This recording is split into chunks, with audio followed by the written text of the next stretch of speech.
Radio Adventiste Bethany de Pétionville, la radio qui vous parle de Jésus.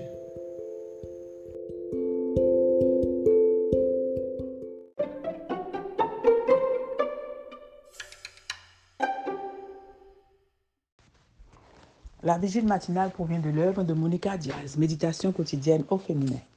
La méditation de ce matin, aujourd'hui, 27 juin 2024, est tirée de 1 Thessaloniciens 5, verset 17. Priez sans cesse. La respiration de l'âme, page 187.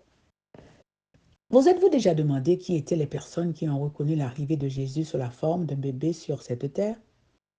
En réalité, il y en a eu très peu, quelques sages étrangers qui étudiaient les Écritures hébraïques. Siméon, un homme juste et pieux dont le seul désir était la venue du Messie. Anne, qui jeûnait et priait quotidiennement. Quelques bergers à qui un ange est apparu. Point final, c'est tout, selon le récit biblique. Qu'y avait-il de si particulier de ces gens pour qu'ils se rendent compte que l'enfant qui venait de naître à Bethléem était la Messie promis?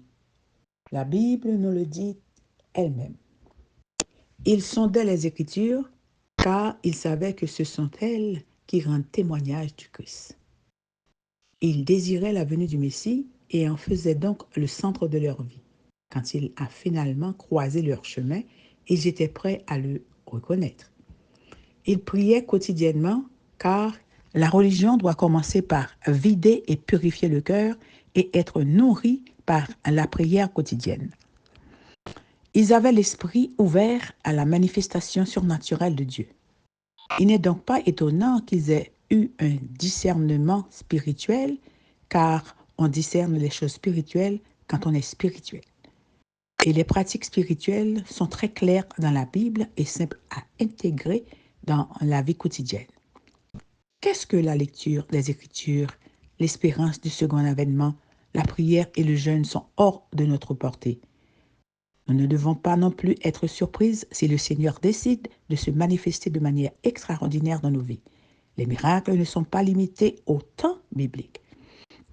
Et je me demande, si je lisais la Bible plus que je ne le fais actuellement, si j'attendais la venue du Messie avec plus d'impatience, si je priais davantage, si j'étais plus ouverte aux manifestations divines qui m'entourent, aurais-je plus de discernement spirituel? Serais-je différente?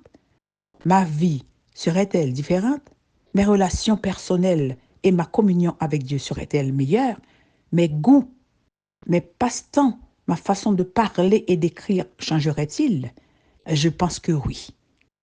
Tout serait différent. Ce serait plus à la façon de Dieu. Amen, amen, amen. La respiration de l'âme. Que Dieu vous bénisse.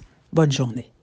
D'autres émissions aussi intéressantes sont aussi disponibles sur notre site radioadventistebethany.com et aussi sur toutes les plateformes de podcast.